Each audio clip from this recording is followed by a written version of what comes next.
kusoo dhawaada dhegeystayaal barnaamij kale oo ka mid ah barnaamijyadii taxanaha taariikhda Soomaalida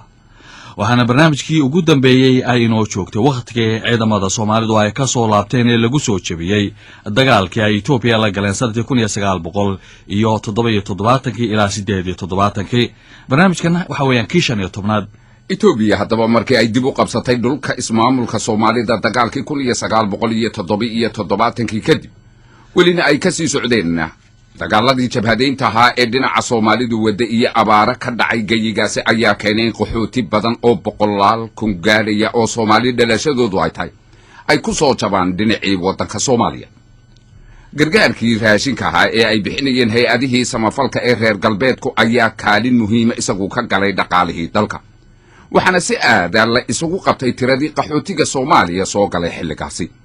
dawladda Soomaalida waxay iyada tira koobkeedu ahaa in qaxootigu yahay 1,500,000 oo kun oo qof hase ahaatee tirada hay'adaha samafalka ayaa aad uga yaraa oo ahaa dad gaaraya 400 oo kun oo qof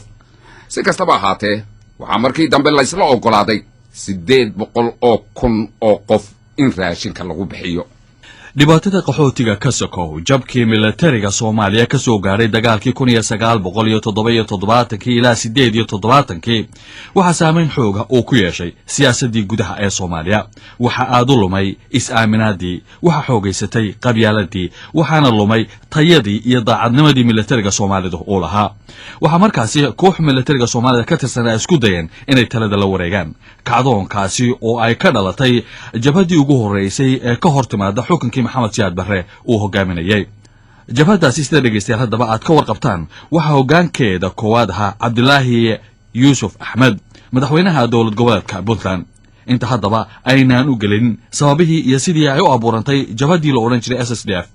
waxaanu jeclaysanay inaan qadar idinka maqashino taariikhdii nololeed ee Cabdulaahi Yuusuf intii SSDF-tu aanay abuurmin ka hor Cabdulaahi Yuusuf Axmed waxa tababarka sarkaalnimo ee ugu horeeyay uu ku soo qaatay dalka Talyaaniga gobonimadii Soomaaliya waxaanu ka soo shaqeeyay meelo ay ka mid ahaayeen Muqdisho Baydhabo Cadaadley Sheekh iyo Burco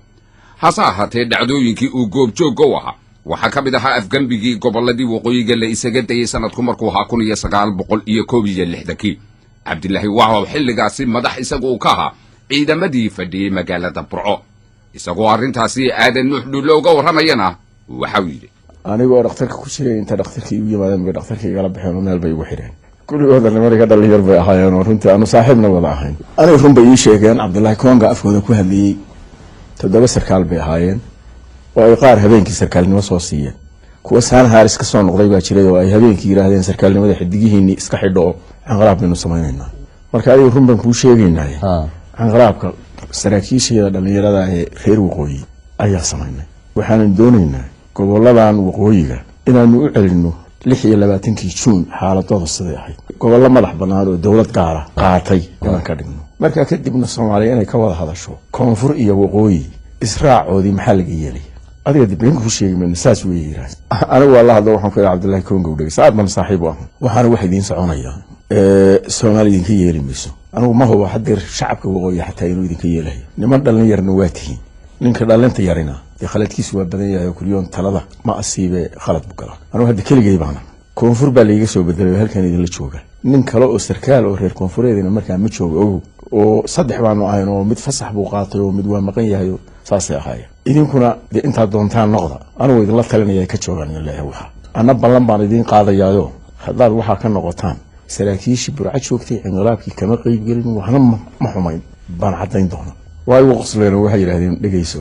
inaad khiyaamaysaa doonaysaa iminka waxa ku kaxaynayna gurigaagii baan ku geynaynaa oo ku xirayna gaar baanu ka saarayna halkaas aanu kugu haynayna waxaan doonaynaa markii inqalaabku aanu dhamaystiro oo yaani uu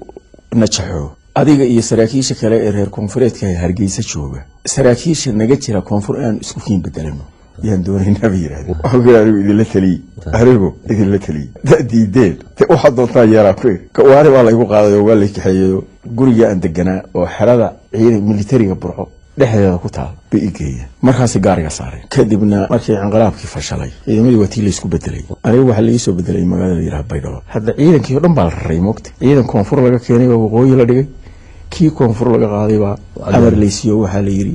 kambani waxa ku reebtaa gaalkacyo kambani waxa ku reebtaa beledweyn kambani waxa ku reebtaa muqdisho kambaniga ugu dambeeya la tago baydhaba tagbaari intaa kadib haddaba cabdilaahi yuusuf waxa uu ka qayb galay dagaaladii Soomaaliya iyo Itoobiya dhex maray sanadkii 1964 waxaana hogaaminayay ciidamadii ka dagaalamayay Doolow iyo Yeed dagaalkaasi sida cabdilaahi uu noo sheegay waxa uu ku helay dalacaad iyo bilad markii dambana waxa uu xabarasho military u tagay dalkii la oran jiray midowga Sofiyeeti oo ku maqnaa muddo 3 sanadood iyo bara markii haddaba cabdilaahi uu ka soo laabtay dalkii midowga Sofiyeeti la oran jiray waxa uu agaasimaha tababarka u noqday ciidamada Soomaaliya intii halkaasi uu joogayna waxa bilaabmay dhaqdhaqaaqii uu ka dhashay afgambigii militarigu ay ku rideen xukuumadii rayidka ahayd ee Soomaaliya waqtigaasi ka dhisnayd waxa la isweydiin karaa haddaba cabdilaahi yuusuf muxuu ka ogaa arrintaasi waana kan isagii oo sheegaya halkaas anigoo jooga yaa maxamed siyaad barre wuxuu bilaabay inqiraabkii dhaqdhaqaaqis markaana maxamed ibraahim cigaal waa prime minister cabdirashiidna waa madaxweyne kabinetkeeduna waa dhisay galab goor casara waa jamce buu anoo gurigayga jooga waa January 69 soo gaaray wata dhar carabiya qabo gurigayga yigeen siyaad barre waa major general waa taliye ciidanka ana markaa gaashaan laxana training kana madax ka gaari ugu qaadayo xeebta magaalada barigeeda magaalada Muqdisho barigeedu ilaaliyo meel battalion taangisi deganaa gobolii baa leeyahay meesha buu igeeyo waa soo celiyo markii soo noqodkii buu hadalka bilaabay wuxuu igu yiri wadankan dawladda maanta joogtaa meel xun bay ku wataa waxaad ogtahay oo maxamed ibraahim cigaal wuxuu iibiyey oo Kenya ka iibiyey NFD siyaasadda lagu sheegay ee minor and major problems oo mid qaarba mar baa la xalinaya la leeyahay waxba kale ma aha waxa weeye Kenya loo saabaxay NFD haddaan dawladdan wax laga qabana haddana ogaadeen iyo Soomaali galbeed bay saabaxayaan marka waa inaan inqilaab sameeyno xaasiyaad barre anu ugu leeyahay xirfado badan ka soo saareen anigu ku jiray in ka san ka dhalinyara khudbadihiisa ninkii qori jiray baan maalmaha ciidamada iyo magaciisa waxa aniga iyo cali samatar iyo qori jiray ragii ugu aqoon roonaayo ugu dhalinyara magaciisa war college ka soo baxay oo training fiican lahayo baan nahay waxaan ku iri taliye ciidankaynu hadda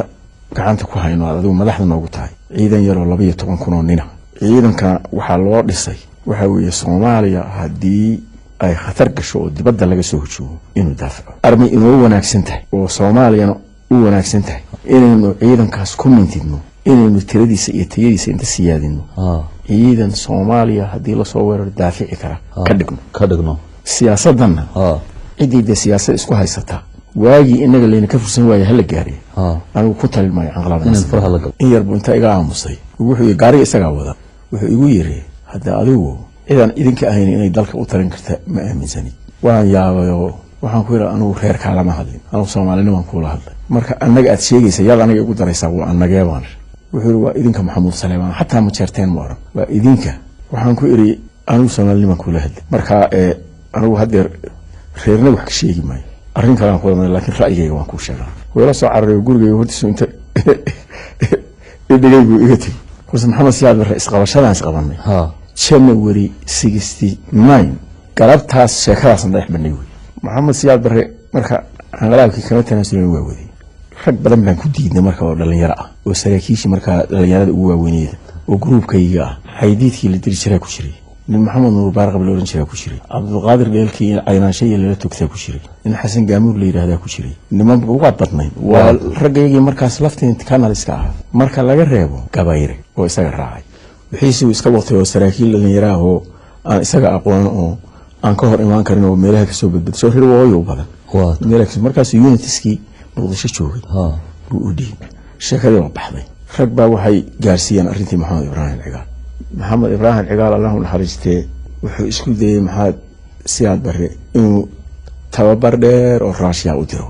داويتنا مركا كدبينو بنشن وديرو ركبينيت كل شيء باكو ديدي كوري waahaga haddii haddaba aynu halkaasi ku hakina cabdilaahi yuusuf axmed warkiisa xoogogaalnimada ah oo aynu dib ugu noqono sababtii maxamed siyaad barre uu doonayay inuu ku qanciyo cabdilaahi yuusuf inuu inqilaabka uu ka qayb qaato waxay ahayd in maxamed xaaji ibraahim cigaal uu iibiyey dhulkii NFD la oran jiray heshiiskii ka dhacay caruusha ee Kenya iyo Soomaaliya barigaasi dhex maray haddii aynu dib u jaleecnana heshiiskaasi xukuumadda cigaal wixii ay doonaysay ama heshiiskaasi ay ku gaadhay waxa BBC maxamed ibraahim cigaal ay ka wareysatay isaga oo jooga magaalada Kampala caasimada wadanka Uganda 16 bishii December sanadkii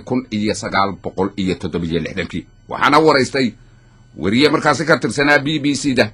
oo la oran jiray Ronald Robson waxaana su'aashiisii ay ahayd Your Excellency, your success in winning support for the Somalia-Kenya agreement has been hailed as one of the political feats of the year in Africa. What would you say was the most difficult part of its accomplishment? waxa uu yidhi mudane guusha aad ku guulaysatay taageero inaad u hesho heshiis dhex mara Soomaaliya iyo Kenya waxaa si cad loogu ammaanay inay ka mid tahay guulaha siyaasadeed ee ugu waaweyn ee Afrika sanadkan ay gaadhay maxaad ku tilmaami kartaa qaybta idinku adkayd si heshiiskaasi ay u gaadhaan maxamed xaaji ibraahim cigaal oo su'aashaasi kagana jawaabay af Ingiriisi iyo af Soomaaliba waxa uu yidhi The memorandum of understanding agreed upon at Arusha between Somalia and Kenya provides only for the basis for both countries under the mediation of Zambia to get together over the conference table in order to try and find just solutions to the problems between Kenya and Somalia. I would like to emphasize that so far, apart from resolving minor differences, there has been no discussion as yet on major issues. Memorandum kii Arusha la iskaga afgartay Kenya iyo Soomaaliya iskaga afgartay wuxuuna ahaa asaaskii ama gogoldhigii u gogoldhig ahaa wada hadalkii labada wadan iyo Zambia oo u garsoori ay ku ballameen inay nabad iyo wada hadal arrinku wixii khilaafaad ah dhaxyilay inay ku dhameystaan waxaan doonayaa inaan aad u cadeeyo xoolaha ki yaraay khilaafaad ha mooyaan arrinkii jawharada ahaa ee la isku hayay weli shaqadiisii lama bilaabin idaaradii saddexda wadan ka koobnayd ee la doonayay in la qabtana waxaan jeclahay maanta inaan idiin sheego in maantadan dhismaheediina la isku afgartay arrimadii ay ku shaqayn lahayd iyo waxay ku shaqayn lahayd maanta la dhameeyay oo la dhameeyay marka waxaan filayaa in haddaba imika shaqadii arrinkaas la gudageliyaa wuxuu noogu adkaama anagu haddaan reer Soomaaliya waxay ahayd inaanu ka raadino ama ka qancino Jomo Kenyatta inaanu arrinkani naga dhab yahay oo aan nabad wixii mashaakilka naga dhaxeeyay inaan nabad lagu kala garbaxo inaan doonaynay taana waxay la tahay inaanu ka dhaadhacinay shaqadii arrinka la bilaabay. Is there now complete accord in your parliament and in the Somali Youth League on the need to have friendship with your neighbors? wariye Ronald Robson waxa kale oo sida aad maqlayseen uu cigaal weydiiyay in baarlamaanka Soomaalida iyo xisbiga SYL oo talada hayay ay si buuxda isugu raacsan yihiin in saaxiibtinimo lala yeesho dariska Allah u naxariistay maxamed xaaji ibraahim cigaal waxa berigaasi isagoo arrintaasi ka jawaabaya oo markaasina haddana af Soomaali isla markiiba ku turjumaya uu yidhi The Somali National Assembly and the SYL party are in complete accord with the policies of the government in connection with our relations with our neighbors. This was evidenced by the resolution adopted by the National Assembly after an exhaustive debate which resulted in the government policies being given an overwhelming support. Baarlamaanka Soomaaliyeed iyo xisbiga wadanka maanta xukunkiisa gacanta ku haya aqlabiyadda lihi SYL labaduba waxay maanta dawladdu siyaasadda ay ku shaqaynayso ee dadkan jiiraankan ay ku saabsan labaduba raalli bay naga yihiin waana nagu barbartaagay yihiin waxaana taa cadaysay maalintii dhaweyd motionkii baarlamaanka laga baasgareeyay ee aqlabiyad weyn la isku raacay in lagu ayido dawladdu wixii ay qabatay. What is the attitude of the people of Somalia?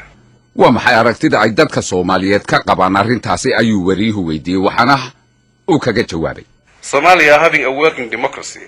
the attitude of the Somali people is reflected by their elected representatives in parliament, and therefore the measure of support which parliament has given to my government recently over this matter constitutes a mandate from the people. dalka Soomaaliyeed iyo dadka Soomaaliyeed waxa weeye dad dimuqraadiyad ku dhaqma oo dhaqankooda iyo noloshooduba ay ku xiran ay tahay marka raqabada shacbiga Soomaaliyeed waxay tahay waxa had iyo jeer muraayad oo ay ka muuqataa dadka ay doorteen ee baarlamaanka ku jira kolba waxay baarlamaanka taayid ama maxay hayday diidmo waxay kolba ka cadeeyaan halkaas raqabada shacbiga Soomaaliyeed ay la socotaa marka baarlamaanka maanta dhaweyd taayidii uu dawladdeeda siiyay waxay ahayd taayid shacbiga Soomaaliyeed ka socota laakiin taayidda wuxuu lagu siiyay waxay ahayd oo si cad waliba loo cadeeyo lagu siiyay waxay ahayd wanaaga iyo walaalnimada aanu doonayno in mid nala garaysay nala aqoonsan yahay oo dadka aanu ka doonaynay maanta jaarkeennii iyaguna intooda ay gacanta soo fidinayaan oo ay walaalnimada iyo wanaaga ku nugula dhibgalayna doonayay inay yihiin ayay ahayd lagu siiyay intii marka dawladdeedani ay xukunka qabatay waxaanu aad iyo aad intii itaalkayaanu isaga dhowray inaan naga soo baxaan hadallo loo tarjuman karo inaanu nahay dal aanay lahayn oo ku duulaana inay naga soo baxaan waxaasaan la isdiidsin karin sababta ay cilaaqaadka labada wadan ku xumaadeen waxay ahayd ta'yiidda dawladda Soomaaliyeed ee had iyo jeer ayidsan tahay dadkaas reer NFD raqbadooda ah inay helaan xaqa taqliil masiir inay helaan waxa markaa anaga diiradaydu maanta tahay guddidaas saddexda qolo ka dhisan ee maanta la dhisay inay u guntato arrinkaas oo ay iyadu noqoto tii lagu gaadho sidii loogu heli lahaa xal dadkoo dhan raali geliya oo lagu gaadho maxay ahayd heshiis wanaagsan laga gaadho arrinkaa sidii mudakaradii ka soo baxday caruusho ka soo baxday ay ku qorray barnaamijkiina maanta intaas ayuu ku dhan yahay tan iyo kulantideena dambe sida iyo nabadgelyo